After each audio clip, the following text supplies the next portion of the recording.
Satisfied Limited and Furious Limited for the year ended 31st December 2021. हमारे पास तीन companies के कुछ बैलेंसेस अवेलेबल हैं। एक हैप्पीनेस लिमिटेड HL, एक सेटिस्फाइड लिमिटेड SL और एक फ्यूरियस लिमिटेड FL। और ईयर एंड है हमारे पास 31st दिसंबर 2021। इन बैलेंसेस में हमारे पास सेल्स का नंबर आ रहा है, cost of sales, operating expenses, other income, gain/loss on remeasurement of investment in listed securities, finance cost और surplus arising on revaluation of property, plant and equipment for the year। Surplus के आगे जो number दिया उसमें लिखा गया था revaluation was perform on 31st December 2021। Year and पे ये रिवैल्यूएशन परफॉर्म हुआ है। फिर हमारे पास कुछ एडिशनल इंफॉर्मेशन है और फाइनली सवाल के रिक्वायरमेंट में कहता है prepare HL consolidated statement of profit and loss and other comprehensive income for the year ended 31st December 2021। Information को रीड करता है। Detail of HL investments are as follow. HL happiness limited ने दो companies में investment कर रखी है, एक सेटिस्फाइड लिमिटेड में, एक फ्यूरियस लिमिटेड में। सेटिस्फाइड लिमिटेड में 75%, फ्यूरियस लिमिटेड में 30%। यानी कि सेटिस्फाइड लिमिटेड हमारी सब्सिडरी है और फ्यूरियस लिमिटेड हमारी एसोसिएट है। हमारा ईयर एंड 31st दिसंबर 2021 है और सब्सिडरी को हमने एक्वायर किया 1 जुलाई 2020 पे। 1 जुलाई 2020 पे यानी कि लास्ट ईयर में एक्वायर किया था, तो करंट ईयर में इस सब्सिडरी का पूरे साल का P&L कंसोलिडेट होगा। और एसोसिएट को हमने एक्वायर किया है 1 मार्च 2021 पे, यानी कि करंट ईयर में इस एसोसिएट को एक्वायर किया है, तो इसका 10 मंथ्स का P&L कंसोलिडेट, 10 मंथ्स के P&L को अकॉर्डिंगली हम देख रहे होंगे। हमारे पास सब्सिडरी और एसोसिएट दोनों का शेयर कैपिटल अवेलेबल है 1500 मिलियन और 1000 मिलियन। और रिटेन अर्निंग के बैलेंसेस अवेलेबल है at the date of acquisition 1200 million और 950 मिलियन। फिर आगे कहता है following was the consideration for the acquisition of SL share. SL को एक्वायर करने के लिए हमने ये कंसीडरेशन पे की है, सब्सिडी को एक्वायर करने के लिए हमने ये कंसीडरेशन पे की है। Immediate payment of 1700 million, 1700 million की cash payment and another payment of 843 million after 3 year. और 843 मिलियन की पेमेंट की जाएगी 3 साल के बाद, यानी कि हमारे पास डेफर्ड कंसीडरेशन है। फिर कहता है an amount of 500 million payable on 1st May 21 that was contingent upon the post acquisition performance of SL. Fair value of this consideration was estimated at 290 million on acquisition date as well as 31st December 2020. However, due to improvement in business condition in 2021, the target was achieved and full payment was made. HL has included the full payment in the cost of investment. देखिए subsidy को acquire करने के लिए एक 1700 की cash payment है, एक 843 की डेफर्ड पेमेंट है और एक 500 मिलियन की कंटेंजेंट कंसिडरेशन है।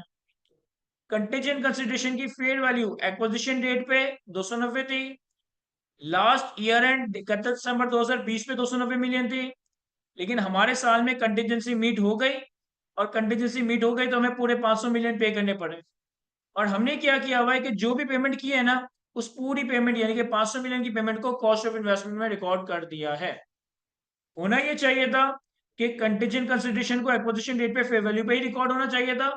लेकिन अगर सब करंट ईयर में 500 मिलियन पे करने पड़ रहा है तो 500 और 290 का जो डिफरेंशियल है ये हमारा रीमेजरमेंट गेन और लॉस करंट ईयर के बिल में रिकॉर्ड होना चाहिए था, तो ये हम रिकॉर्ड कर लेंगे।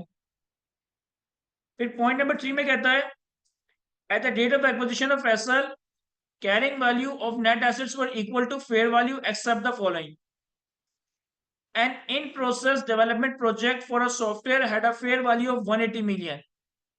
The cost of 140 million incurred before the acquisition by SL on development had been expensed out in SL books since the project did not meet the criteria for capitalization.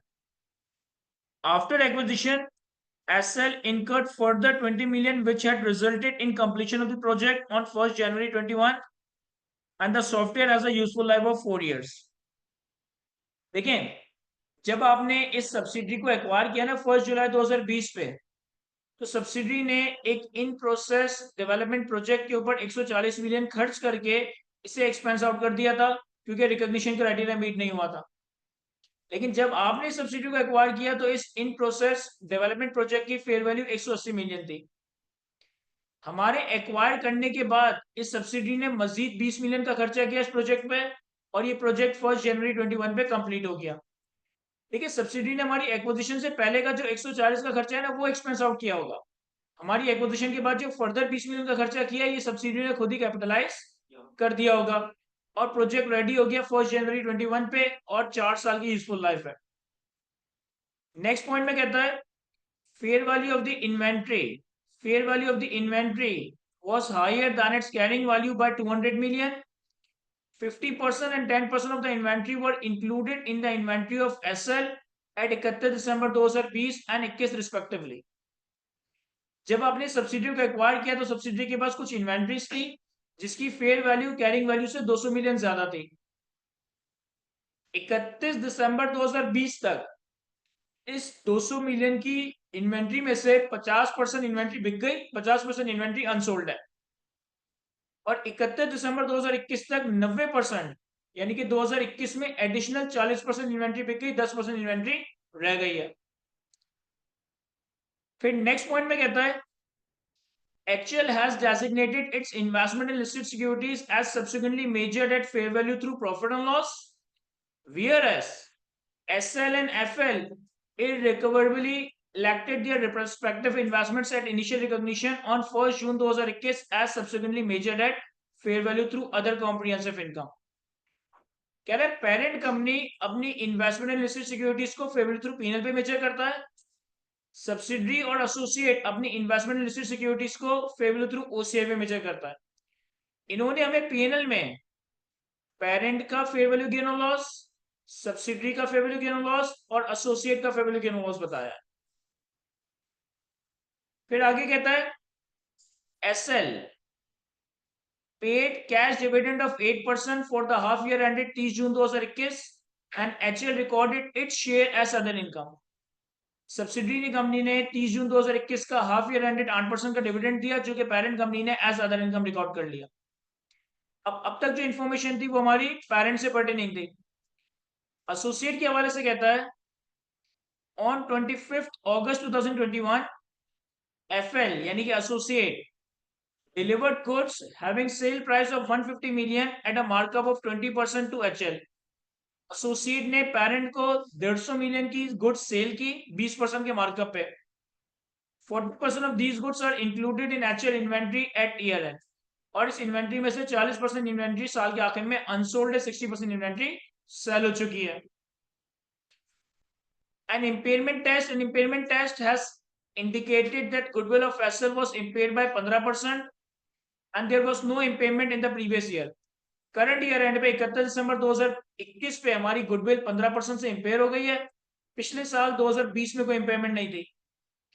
The income and expenses of all the companies have accrued evenly during the year except stated otherwise. HL measure the non-controlling interest at proportionate share of the acquirer's net identifiable asset and discount rate is 12% wherever required. तो हमारे पास ठीक ठाक comprehensive information available है, subsidy से pertaining, associate से pertaining, subsidy की consideration net asset से pertaining, dividend से पर्टेनिंग, गुडविल की इंपेयरमेंट, और फिर एसोसिएट के साथ हमारी एक इंटरकंपनी ट्रांजैक्शन है। तो एक दफा सवाल को आप लोग भी रीड कर लें, फिर हम इसे सॉल्व करते हैं।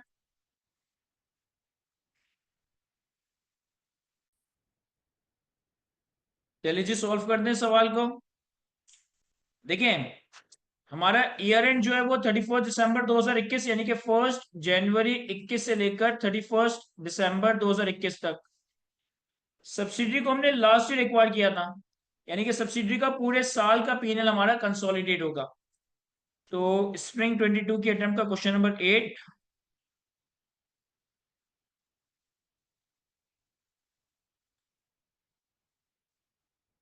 अब इस सवाल में हमसे कंसोलिडेटेड इनकम स्टेटमेंट यानी कि कंसोलिडेटेड प्रॉफिट एंड लॉस और अदर कॉम्प्रिहेंसिव इनकम मांगा है। तो जो सवाल में मांगा है उसे हम पहले प्रेजेंट करेंगे।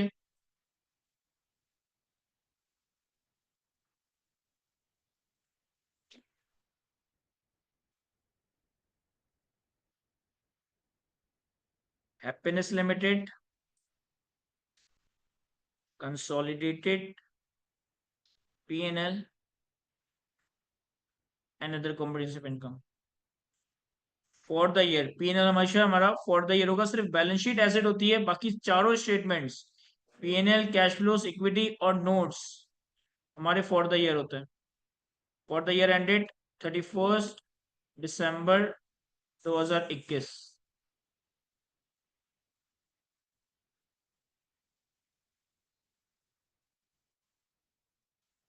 थोड़ी बहुत मैं पहले से प्रेजेंटेशन स्टार्ट कर देता हूँ, फिर हम सवाल की वर्किंग्स पे आते हैं।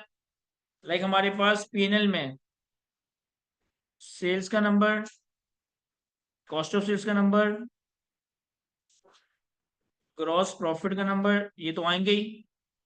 पेरेंट की सेल्स है हमारे पास 4100, सब्सिडरी पूरे 12 महीने कंसोलिडेट होगी तो सब्सिडरी की सेल्स हमारे पास 2250। सर क्योंकि सब्सिडरी को आपने लास्ट ईयर ही एक्वायर किया हुआ था, हमारा ईयर एंड 1 जनवरी 21 से 31 दिसंबर 21 और सब्सिडरी को लास्ट ईयर एक्वायर किया था, तो करंट ईयर में पूरे 12 महीने का पीनल कंसोलिडेट होगा। फिर हमारे पास कॉस्ट ऑफ सेल्स है 2880 पेरेंट का, और सब्सिडरी का कॉस्ट ऑफ सेल्स है 1125। ग्रॉस प्रॉफिट हम सेल्स और कॉस्ट ऑफ सेल्स का डिफरेंस लेंगे। इसके बाद हमारे पास ऑपरेटिंग एक्सपेंसेस और अदर इनकम है।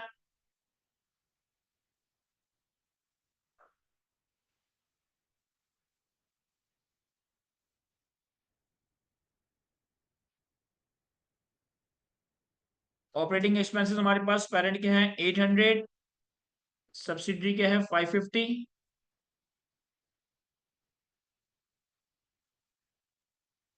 और अदर इनकम हमारे पास पेरेंट की है 414, सब्सिडरी की 216।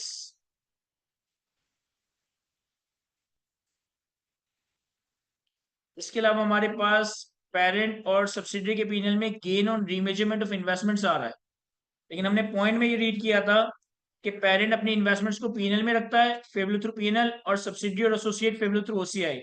मुझे बताएं, पेरेंट इन्वेस्टमेंट्स को फेवरेबल थ्रू पीएनएल में रखता है और सब्सिडी और एसोसिएट फेवरेबल थ्रू ओसीआई में, तो सब्सिडी और एसोसिएट की इन्वेस्टमेंट को ओसीआई में रहने देंगे या फेवरेबल थ्रू पीएनएल में ले आएंगे? सर फेवरेबल थ्रू ओसीआई में ही रहने देंगे, क्योंकि ये अकाउंटिंग पॉलिसी की बात नहीं है, ये मैटर ऑफ अकाउंटिंग एस्टिमेट है। तो हमारे पास पीएनएल में fair value gain on investments at fair value through PNL सिर्फ पेरेंट का आ रहा होगा, दैट इज 195। और जब हम पीएनएल बनाने के बाद अदर कॉम्प्रिहेंसिव इनकम बनाएंगे, अदर कॉम्प्रिहेंसिव इनकम में हमारे पास फेयर वैल्यू गेन और loss on investments at fair value through OCI में सब्सिडी का 80 का फेयर वैल्यू लॉस आएगा। एसोसिएट के नंबर्स को तो मैं कंसोलिडेट नहीं करूंगा, एसोसिएट के नंबर पर हम इक्विटी अकाउंटिंग अप्लाई करेंगे। फिर हमारे पास फाइनेंस कॉस्ट है 50, इसे पीनल में लेके जाएंगे।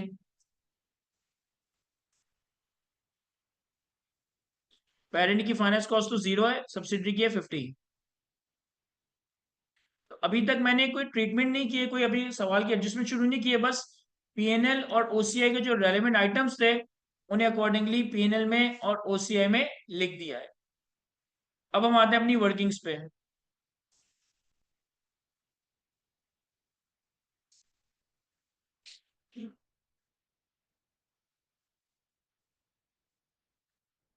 लेकिन वर्किंग करने के लिए हमें पॉइंट नंबर 1 में तो ये बताया कि हमने सब्सिडरी और एसोसिएट का कितना कितना शेयर होल्डिंग एक्वायर किया है, किस किस डेट पे, और उस दिनों में पेरेंट सब्सिडरी और एसोसिएट की क्या क्या रिटेन अर्निंग्स थी।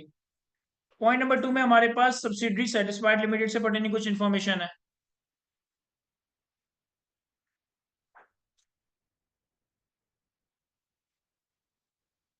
सेटिस्फाइड लिमिटेड को आपने एक्वायर किया था 1 जुलाई 2020 पे 75%।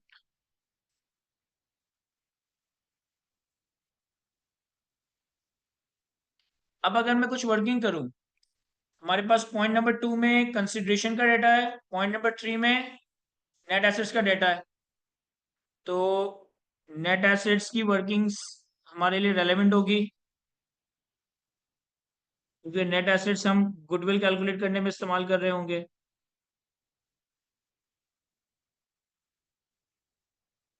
और गुडविल की वर्किंग भी हमारे लिए रेलेवेंट होगी, क्योंकि गुडविल की ही वर्किंग में हम कंसिडरेशन वगैरह प्लॉट करेंगे, गुडविल की इम्पेयरमेंट वगैरह कैलकुलेट कर रहे होंगे। एक एक एडजस्टमेंट को लेके चलेंगे और इसे पीएनएल में प्लॉट करते जाएंगे।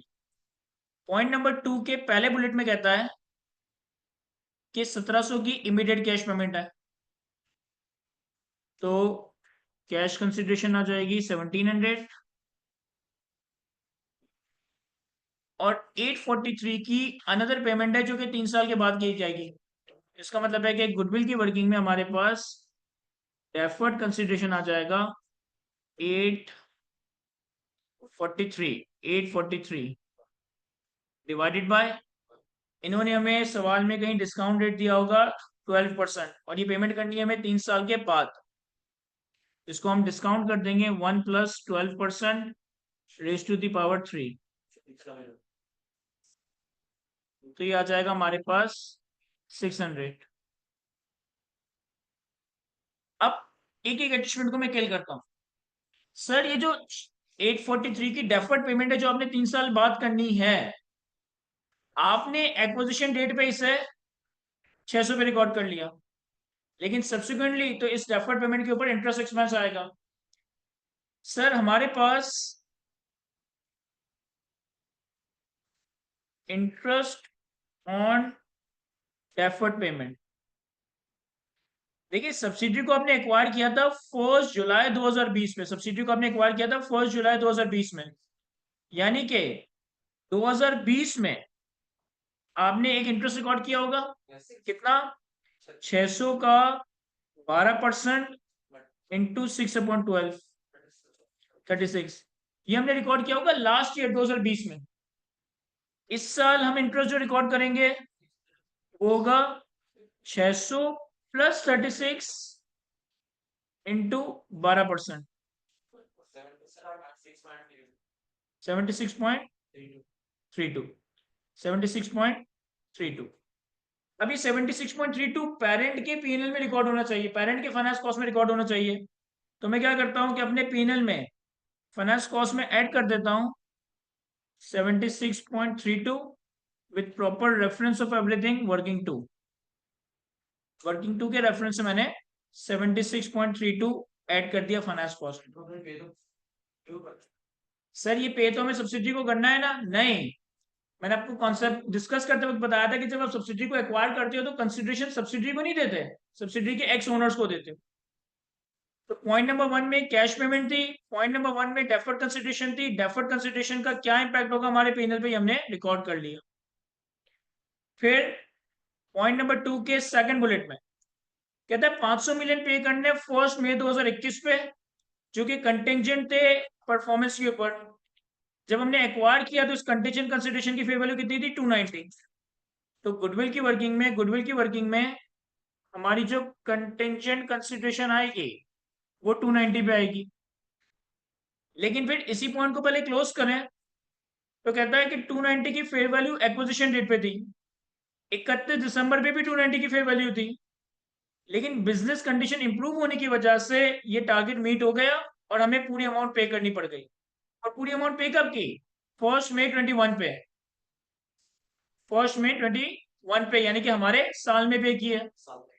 और हमने क्या करा है कि इस पूरी पेमेंट को as a cost of investment record कर लिया, इस पूरी पेमेंट को as a cost of investment record कर लिया है, यानी कि हमारे पास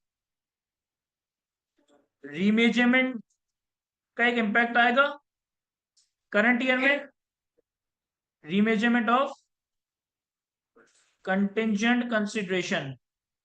sir remeasurement of contingent consideration का एक इंपैक्ट आएगा 2021 में, कितना, 500 पे करना पड़ रहा है और हमने इसे इनिशियली रिकॉर्ड किया था 290 पे, कितना, 210। अभी 210 का जो रीमेजरमेंट ऑफ कंटिंजेंट कंसिडरेशन है, रीमेजरमेंट ऑफ कंटिंजेंट कंसिडरेशन का जो लॉस है, सर ये हमारा करंट ईयर में रिकॉर्ड होगा। तो करंट ईयर में मैं अदर एक्सपेंसेस में 210 ऐड कर देता हूं विथ प्रॉपर रेफरेंस वर्किंग 4।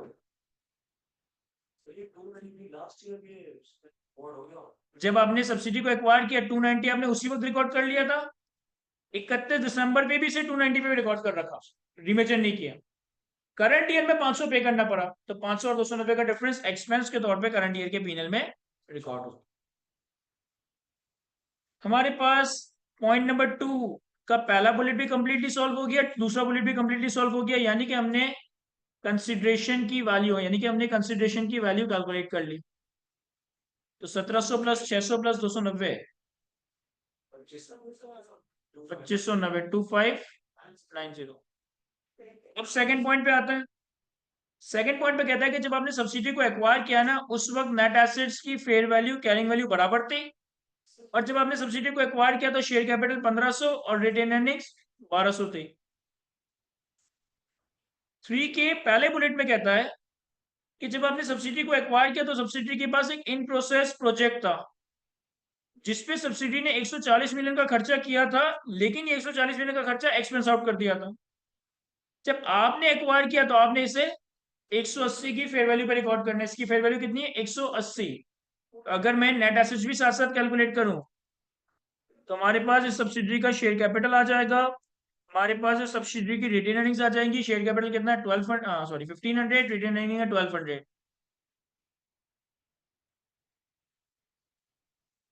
और हमारे पास एक इंटेंजिबल आ जाएगा, हमारे पास एक सॉफ्टवेयर आ जाएगा at a fair value of 180।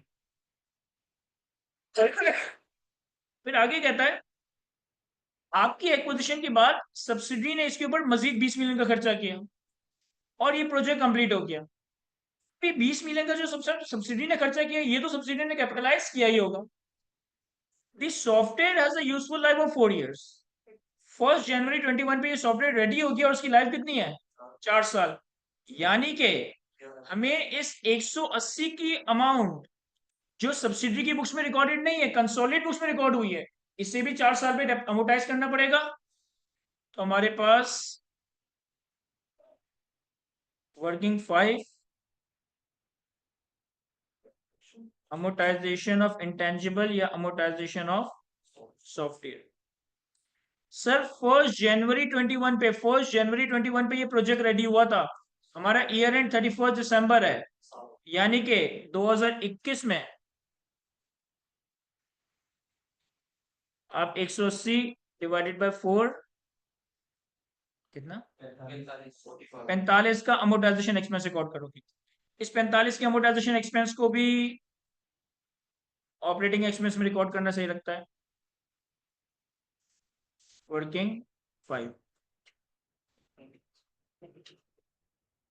हाँ सर, इसमें आप 20 ऐड करके क्यों नहीं लिख रहे? इसमें आप 20 क्यों ऐड नहीं कर रहे? देखें, आपने जब सब्सिडी को एक्वायर किया, सब्सिडी ने इस प्रोजेक्ट पे 140 का खर्चा एक्सपेंस आउट कर दिया था। आपने इस प्रोजेक्ट को 180 की फेयर वैल्यू पर रिकॉर्ड किया। आपकी एक्विजिशन के बाद सब्सिडी ने 20 का खर्चा करके प्रोजेक्ट कंप्लीट कर लिया। इसका मतलब है कि सब्सिडी ने ये 20 मिलियन कैपिटलाइज किए होंगे, और सब्सिडी ने जब ये 20 मिलियन कैपिटलाइज किए होंगे तो सब्सिडी के फाइनेंशियल्स में ये 4 साल की लाइफ पे ऑलरेडी अमोर्टाइज हुआ हुआ है। तो जो अमोर्टाइजेशन सब्सिडी ने रिकॉर्ड की हुई है वो मैं दोबारा रिकॉर्ड नहीं करूंगा। जो अमोर्टाइजेशन सब्सिडी ने रिकॉर्ड नहीं की हुई, मैंने सिर्फ उसी को रिकॉर्ड किया। अच्छा, अब देखें, ये जो कंसिडरेशन के अंदर एडजस्टमेंट्स आ रही थी ना, ये जो कंसिडरेशन के अंदर एडजस्टमेंट्स आ रही थी ना, ये पेरेंट की किताबों की एडजस्टमेंट थी। लेकिन ये जो नेट एसेट्स में एडजस्टमेंट्स आ रही हैं, ये सब्सिडी की एडजस्टमेंट्स हैं।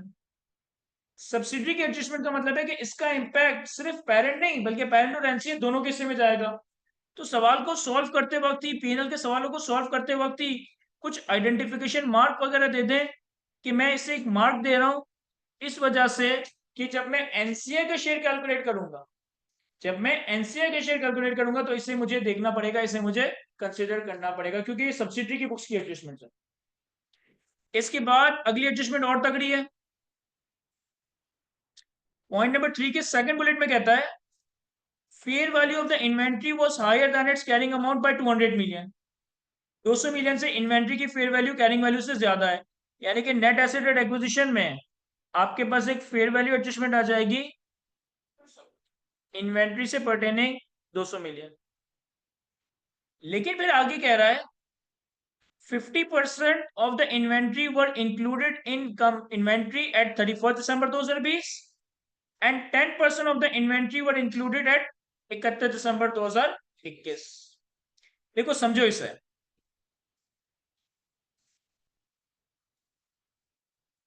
Working 6 fair value adjustment of inventory.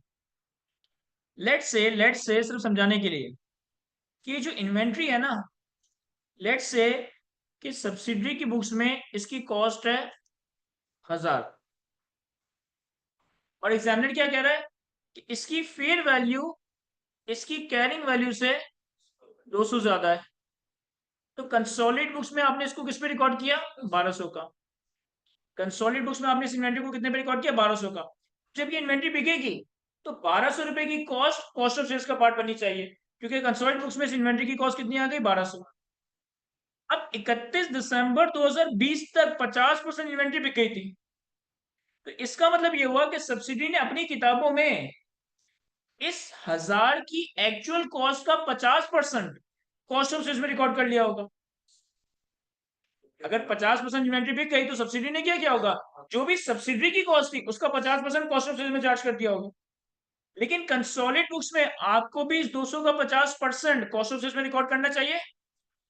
तो यानी कि 2020 में यानी कि 2020 में हम 200 का 50% as a cost of sales record करेंगे। 2020 में लास्ट ईयर कितना? 100। फिर कहता है 31 दिसंबर 21 पे सिर्फ 10% इन्वेंट्री रह गई, यानी 2021 के साल में 40% इन्वेंट्री बिकी। तो जब 40% इन्वेंट्री बिकी होगी तो सब्सिडी ने इस 1000 का 40% कॉस्ट ऑफ सेल्स का पार्ट बनाया होगा। सब्सिडी ने इस 1000 का 40% कॉस्ट ऑफ सेल्स का पार्ट बनाया होगा। लेकिन कंसोलिडेटेड बुक्स में आपको इस 200 का 40% भी कॉस्ट ऑफ सेल्स में रिकॉर्ड करना पड़ेगा। तो 2021 में हम कॉस्ट ऑफ सेल्स में 200 का 40% एक एडिशनल एक्सपेंस रिकॉर्ड करेंगे।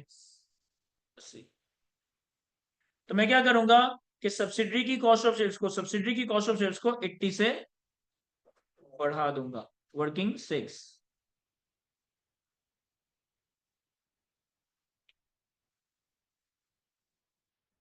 और अगेन ये एडजस्टमेंट भी सब्सिडी से पर्टेन करती है, यानी एनसीआई का शेयर कैलकुलेट करते वक्त हो सकता है इसे भी कंसिडर करना हो। तो मैं सिर्फ मार्क कर देता हूं कि मुझे याद रहे कि कौन कौन सी एडजस्टमेंट सब्सिडी से पर्टेन करती है। कुछ ऑनलाइन वालों के सवाल में देख लेता हूं।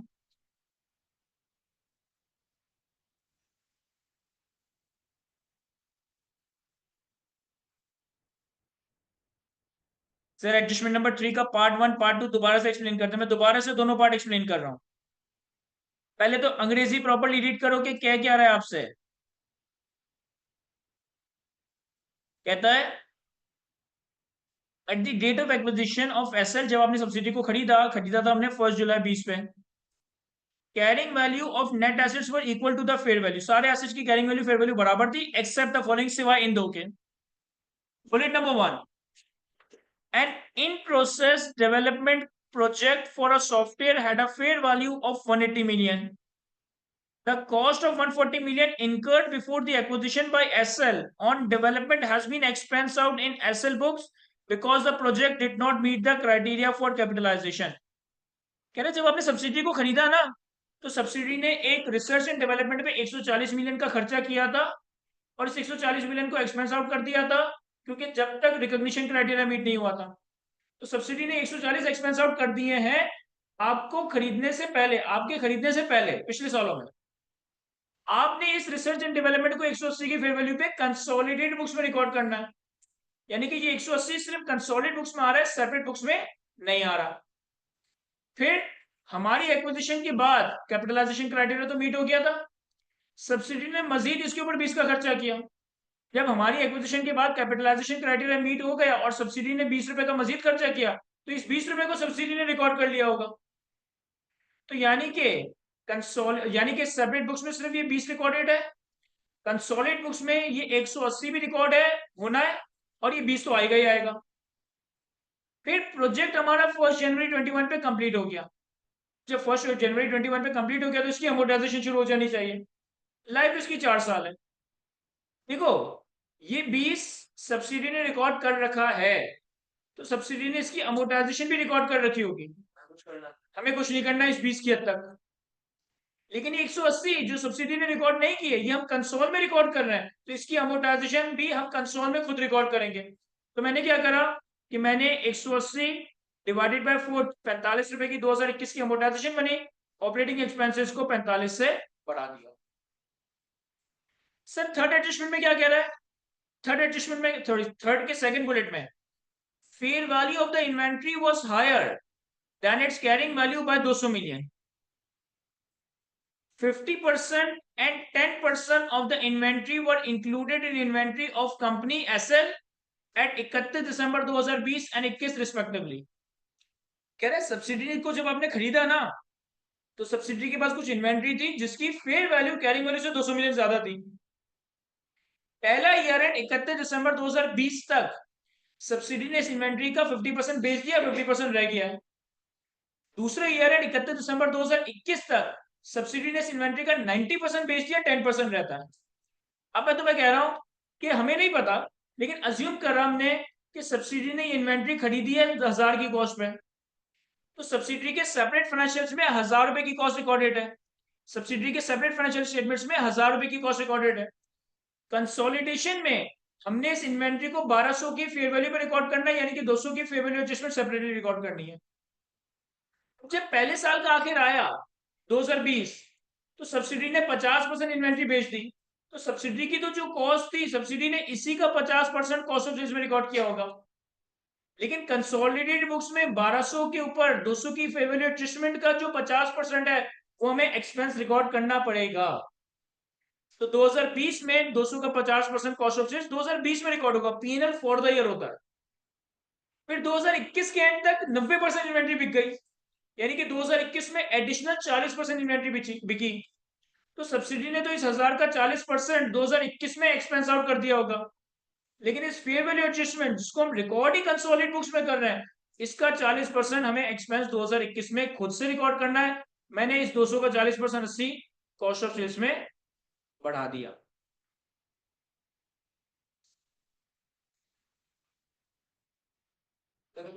एक ने सवाल पूछा कि सर हम पीएनएल फॉर द ईयर बनाते हैं, तो फिर आप 2020 की एडजस्टमेंट को 2021 में क्यों लिख रहे हैं? यस, हम पीएनएल फॉर द ईयर बनाते हैं, और मैं 2020 की एडजस्टमेंट 2021 में नहीं लिख रहा, मैं सिर्फ वर्किंग में आपको समझाने के लिए लिख रहा हूं।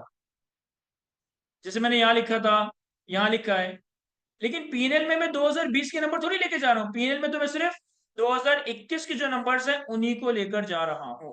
जी, अभी ये पूछ रहा था कि जो हमारा सॉफ्टवेयर था, ये अगर लास्ट ईयर में ही हो जाता कैपिटलाइज, ये एडजस्टमेंट नहीं करते हैं? अगर सब्सिडी ने खुद ही कैपिटलाइज किया हुआ होता और फेयर वैल्यू कैरिंग वैल्यू बराबर होती, फिर मैं कुछ भी नहीं करूँ। सर तो पॉइंट नंबर 3 हमने कंप्लीटली देख लिया, पॉइंट नंबर 3 हमने कंप्लीटली देख लिया है। इसके बाद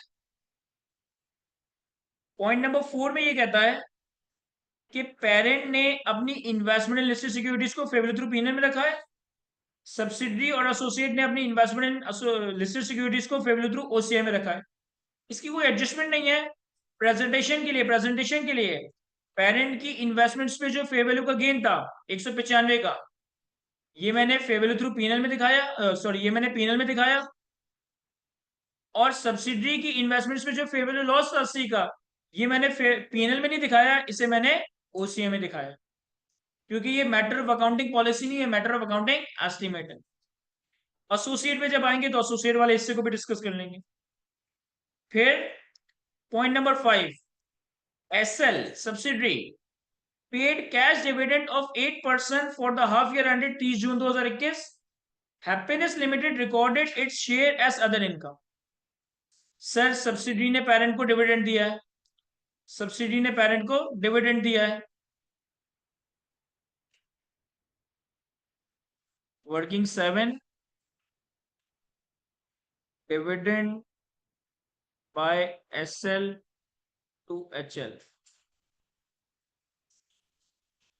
देखें, सब्सिडरी का शेयर कैपिटल है 1500, डिविडेंड कितना दिया है 8%, और हमारे पास कितनी शेयर होल्डिंग है 75%। तो इसका मतलब है कि हमने 2021 में 1500 का 8% का 75% एज डिविडेंड इनकम रिकॉर्ड किया हुआ होगा। 1500 का 8% का 75% कितना 90। 90 की डिविडेंड इनकम हमने पीएनएल में रिकॉर्ड की भी होगी। कंसोलिडेशन करते वक्त हम सब्सिडी को कंसोलिडेट कर रहे हैं तो सब्सिडी की डिविडेंड इनकम को दिखाएंगे नहीं। तो 90 की dividend income from subsidy working 7 मैं पेरेंट की अदर इनकम में से माइनस कर देता हूं, मैं पेरेंट की अदर इनकम में से माइनस कर देता हूं।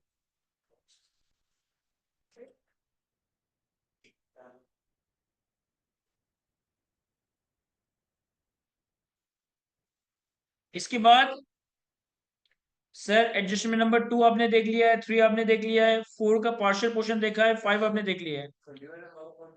डिविडेंड वाला पॉइंट रिपीट कर रहा हूं। पॉइंट नंबर 5 में कहता है कि सब्सिडी ने 8% डिविडेंड दिया पेरेंट को 30 जून 2021 पे करंट ईयर में, और पेरेंट ने डिविडेंड अदर इनकम में रिकॉर्ड कर लिया। देखें, जब सब्सिडी पेरेंट को डिविडेंड देती है ना, तो सेपरेट बुक्स में पेरेंट के लिए ये डिविडेंड इनकम है, सब्सिडी के लिए डिविडेंड एक्सपेंस नहीं है, इक्विटी से रिटेन अर्निंग से माइनस होता है। अब आपके कोर्स में आप consolidated statement of changes in equity नहीं सीख रहे, वो आप फाइनल में सीखोगे। तो जब सब्सिडी पेरेंट को डिविडेंड देना और ग्रुप अकाउंट्स बना रहे हो, तो ग्रुप अकाउंट्स की पर्सपेक्टिव से तो मैं अपने आप को डिविडेंड दे रहा हूं, तो इसकी नॉकिंग ऑफ दो जगह पर होती है। पेरेंट की किताबों से हम डिविडेंड इनकम को हटा देते हैं, सब्सिडरी की किताबों से हम रिटेन अर्निंग से डिस्ट्रीब्यूशन को हटा देते हैं। लेकिन डिस्ट्रीब्यूशन वाला हिस्सा अभी रेलेवेंट नहीं है, वो consolidated statement of changes in equity में आप फाइनल में सीखेंगे। पीएनएल में पेरेंट के पास सब्सिडरी की डिविडेंड इनकम आ रही है, तुम तो सब्सिडरी का पूरा पीएनएल ही कंसोलिडेट कर रहे हो ना, तो उसी पीएनएल से अगर तुम्हें डिविडेंड मिला है तो वो तुम्हारे लिए कोई इनकम ही नहीं है, तो वो हमने किया या माइनस किया। फिर पॉइंट नंबर 6 एसोसिएट से पर्टेनिंग करती है। पॉइंट नंबर 7 गुडविल की इंपेयरमेंट की बात हो रही है। सर गुडविल की इंपेयरमेंट के लिए हमने net assets at acquisition calculate कर लिए हैं, मतलब नंबर्स प्लॉट कर दिए, टोटल करना है।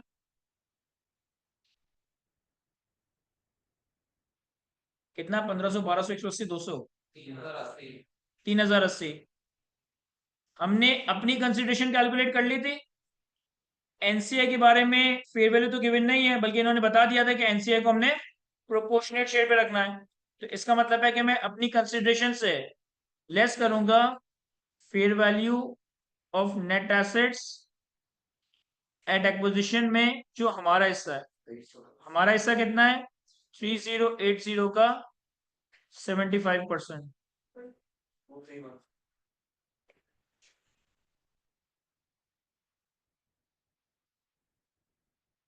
2310 2310 माइनस करने के बाद हमारे पास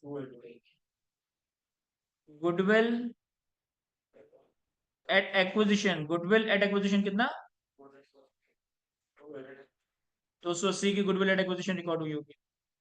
फिर पॉइंट नंबर 7 के हिसाब से गुडविल को 15% से इंपेयर करना है, तो हमारे पास इंपेयरमेंट ऑफ गुडविल आ जाएगा 15% से 42, और 42 से इंपेयर होने के बाद 238 की गुडविल एट रिपोर्टिंग रह जाएगी। इसका कोई काम नहीं है, बस वैसे ही देख रहा हूं। इंपेयरमेंट ऑफ गुडविल कितना आया 42, और ये करंट ईयर में आया है वर्किंग 2 में, तो ये हम रिकॉर्ड कर लेंगे।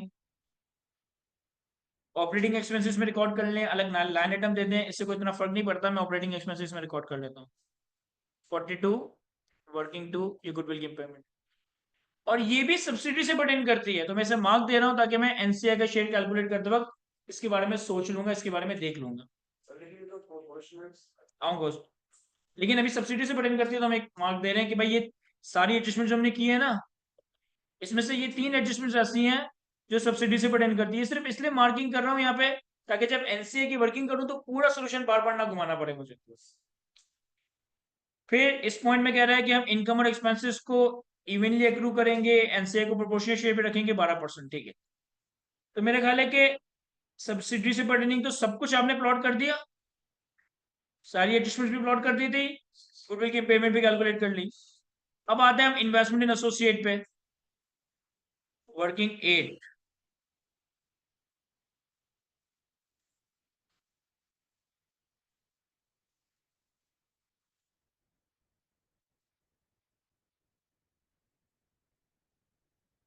एसोसिएट को हमने एक्वायर किया है 30%, और एसोसिएट को हमने एक्वायर किया है 1 मार्च 2021 पे। तो हमारे पास 1 मार्च 2021 की हमें कॉस्ट चाहिए। एसोसिएट का 1 मार्च 2021 में 30% एक्वायर किया। इस एसोसिएट का शेयर कैपिटल था 1000, रिटेन अर्निंग थी 950। पॉइंट नंबर 6 में हमें इंट्रा ग्रुप सेल्स का डाटा दिया है, सॉरी पेरेंट और एसोसिएट की सेल्स का डाटा दिया है, और एसोसिएट की कॉस्ट कहीं पे दी नहीं है। एसोसिएट की कॉस्ट कहीं पे, या मैं मिस कर रहा हूं? नहीं सर, एसोसिएट की कॉस्ट हमें कहीं पे दी नहीं है। सर कोई फर्क नहीं पड़ता, क्योंकि आप बैलेंस शीट तो नहीं बना रहे हो, पीएनएल बना रहे हो। एसोसिएट की कॉस्ट हमें गिवन नहीं है तो कोई बात नहीं। हम क्या करेंगे, सर 1 मार्च 2021 में आपने एक्वायर किया, जो भी कॉस्ट हमें नहीं पता। फिर 2021 में शेयर ऑफ प्रॉफिट, 2021 में शेयर ऑफ ओसीआई कितना? सर एसोसिएट का हमारे पास 2021 का पीएनएल अवेलेबल है। देखो, 1 2 3 4 और 5, 1 2 3 4 और 5, ये 5 चीजें पीएनएल से पर्टेन करती हैं। और 20 का फेयर वैल्यू गेन और लॉस ऑन इन्वेस्टमेंट्स, और 100 का डिवैल्यूएशन सरप्लस, ये ओसीआई से पर्टेन करता है। तो अगर तुम कैलकुलेटर में इसका प्रॉफिट कैलकुलेट करो, 2100 माइनस 1365 माइनस 303 प्लस 95 माइनस 35। देखो यहाँ पे सारे नंबर पॉजिटिव में लिखे, मैं इसको देख रहा हूं। सेल ऐड होगी, कॉस्ट ऑफ सेल्स लेस होगा, ऑपरेटिंग एक्सपेंस लेस होगा, अदर इनकम ऐड होगा, और फाइनेंस कॉस्ट लेस होगा। तो प्रॉफिट कितना आ रहा है? 492। अब इस 492 का पूरे साल का प्रॉफिट, लेकिन मैंने एक्वायर किया है 1 मार्च 21 पे, तो मेरे लिए एसोसिएट सिर्फ 10 महीने एसोसिएट है, और मेरा हिस्सा कितना है? 30%। 1 2 3, सही है। फिर 20 रुपए का फेयर वैल्यू गेन और लॉस ऑन रीमेजरमेंट है, 100 रुपए का रिवैल्यूएशन सरप्लस है। तो 20 और 100 इंटू 10/12 इंटू 30%। नहीं करेंगे,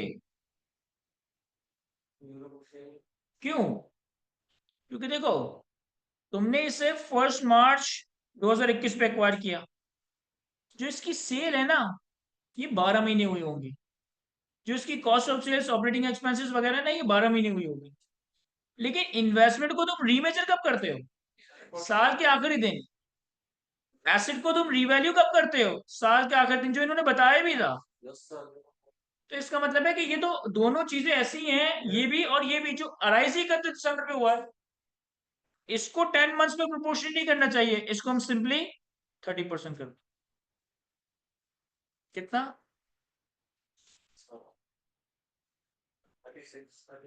36। फिर यहाँ पे कोई डिविडेंड वगैरह है एसोसिएट से? नहीं, एसोसिएट का कोई डिविडेंड विविडेंड नहीं है।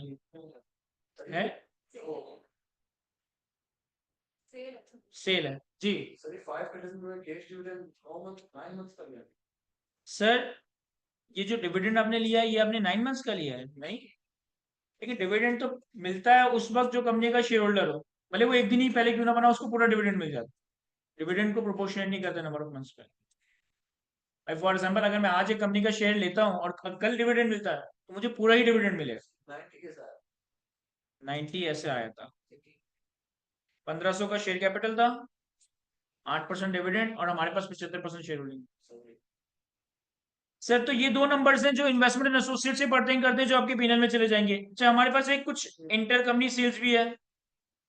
कहता है 25 अगस्त 2021 associate delivered goods having a sale price of 150 million at a markup of 20% to HL.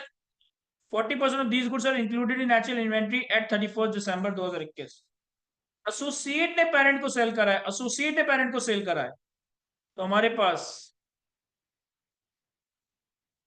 Sale price कितनी है? सर सेल प्राइस है 150। इसके ऊपर प्रॉफिट कितना है? सर 20% मार्कअप पे बेचा है, तो 150 मल्टीप्लाई बाय 20 डिवाइडेड बाय 120 कितना? 25। सर अनरियलाइज कितना है? सर इन्होंने मैं बताया था कि 40% गुड्स अभी भी रह गए, तो अनरियलाइज होगा 25 का 40%, कितना? 10। सर एचएल का शेयर कितना है? सर हमारे पास इस एसोसिएट का 30% है, 3।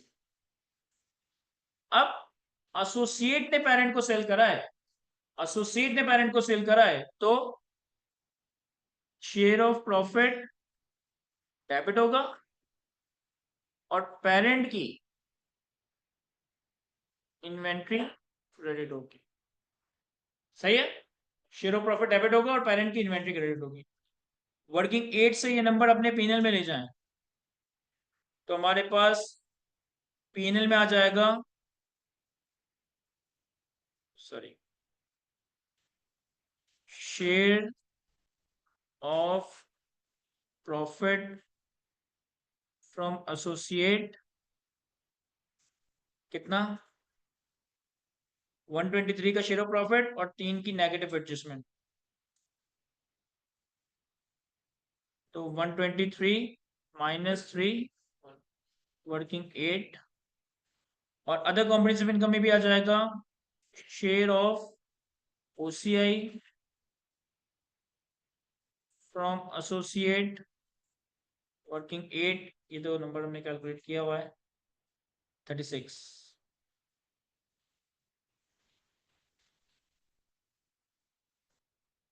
मेरे ख्याल में मैंने सारी एडजस्टमेंट्स को अकाउंट फॉर कर लिया है। एडजस्टमेंट नंबर 1 देख लिया, 2 देख लिया, 3 देख लिया, 4 5 6 7 8 9 10 सब हो गया। बस हमें चीजों का टोटल करना है और एक लास्ट वर्किंग करनी है शेयर ऑफ एनसीआई की। तो सेल्स का टोटल कितना आ रहा है? 4100 प्लस 2250, ये आ जाएगा 6350। कॉस्ट ऑफ सेल्स का टोटल कितना आ रहा है? 2880 प्लस 1125 प्लस 80, 4085। सेल्स और कॉस्ट ऑफ सेल्स का डिफरेंस ग्रॉस प्रॉफिट आ जाएगा 2265। ऑपरेटिंग एक्सपेंसेस में बहुत कुछ है, 800 plus 550 plus 210 plus 45 plus 42, 1645। Fair value gain on investments में सिर्फ एक 195 ही है, तो 195। शेयर ऑफ प्रॉफिट हमारे पास 120। अदर इनकम हमारे पास कितना है? 540। और फाइनेंस कॉस्ट 50 प्लस 76.32, 32। और ये फाइनेंस कॉस्ट है तो नेगेटिव। तो ग्रॉस प्रॉफिट से ये सब कुछ माइनस करेंगे, हमारे पास प्रॉफिट फॉर द ईयर आ जाएगा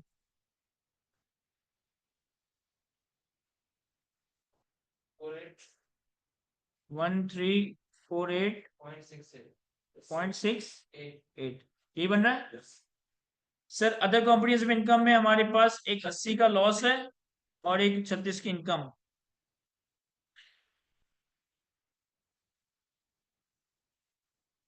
अदर कॉम्प्रिहेंसिव इनकम हमारे पास नेगेटिव 44, और पीएनएल और ओसीआई का टोटल करेंगे तो हमारे पास total comprehensive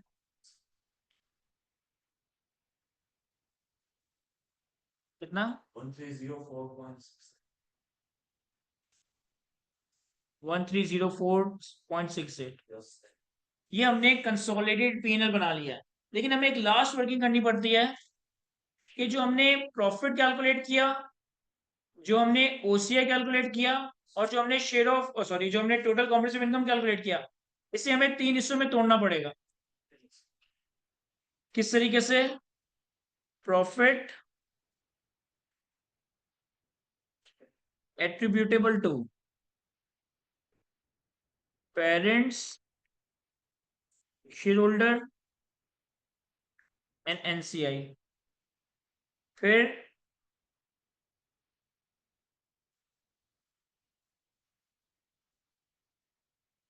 OCI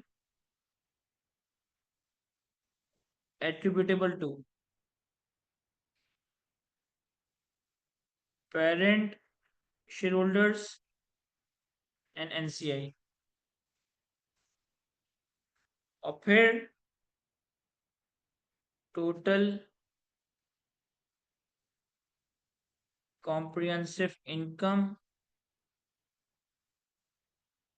attributable to parent, shareholders and NCI।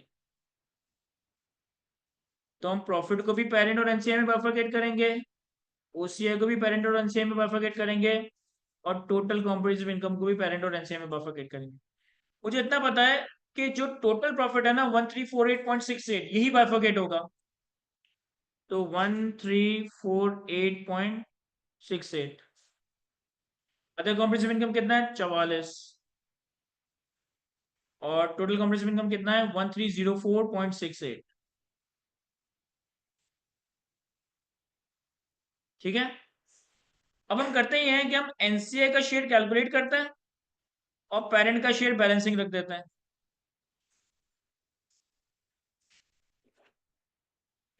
तो अब हम एक वर्किंग करते हैं शेयर ऑफ एनसीआई की।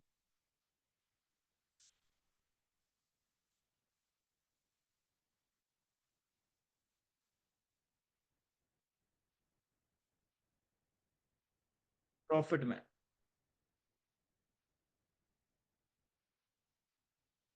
सर सब्सिडी का अगर हम पहले प्रॉफिट देखें, देखिए सब्सिडी का प्रॉफिट कितना है?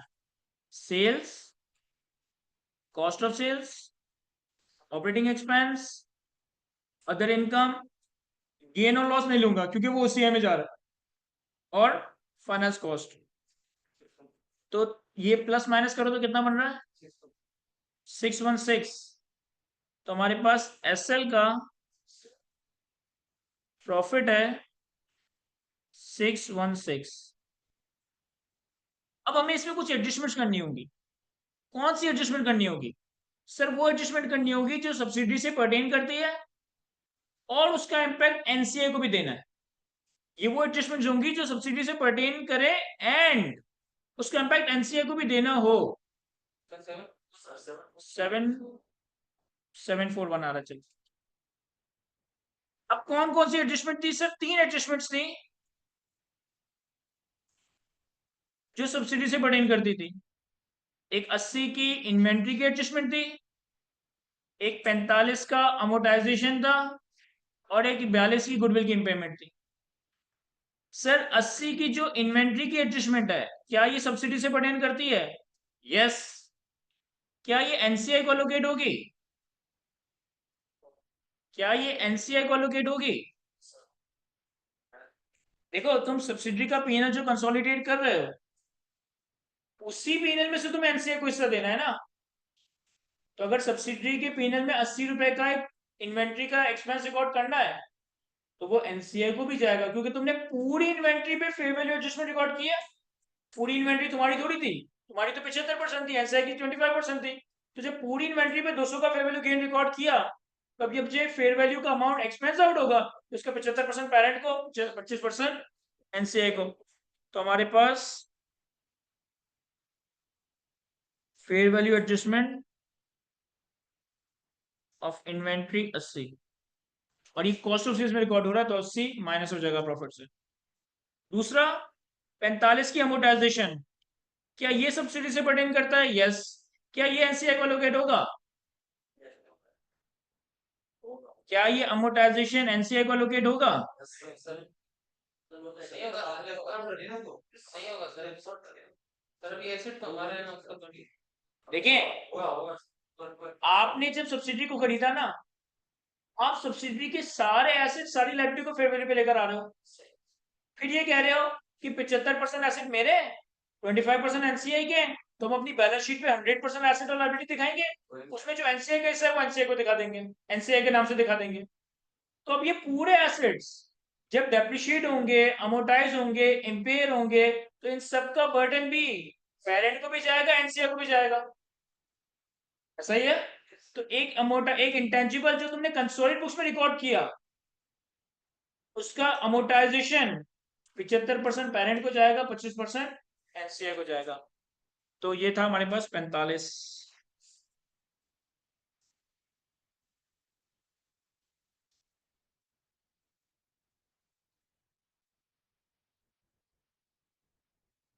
फिर 42 की गुडविल की इंपेयरमेंट। देखिए, गुडविल हमने रिकॉर्ड ही हमारी की थी 75%, पूरी नहीं की थी। तो जब गुडविल रिकॉर्ड ही हमने हमारी की थी, पूरी नहीं की थी, तो उसका इंपेयरमेंट का बर्डन एनसीआई को नहीं जाएगा। तो इंपेयरमेंट ऑफ गुडविल आपके पास यहाँ पे तब आएगा जब आपके पास फुल गुडविल। तो ये मेरे पास इस सब्सिडरी का एडजस्टेड प्रॉफिट आ गया 616, और इसमें शेयर ऑफ एनसीआई एट 25% आ गया 15। अच्छा, इसी तरीके से ओसीआई की बात करें, ओसीआई में सब्सिडरी के पास, हमारे पास तो ओसीआई में बहुत सारी चीजें हैं, लेकिन सब्सिडरी के पास ओसीआई में सिर्फ एक 80 का फेयर वैल्यू लॉस था, कोई एडजस्टमेंट नहीं थी इसमें। तो हमारे पास फेयर वैल्यू लॉस 80, इसमें से एनसीआई का हिस्सा कितना है?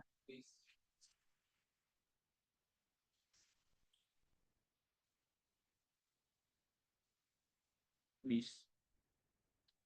अब 154 प्रॉफिट, 20 अदर कॉम्प्रिहेंसिव इनकम, तो 154 और 20।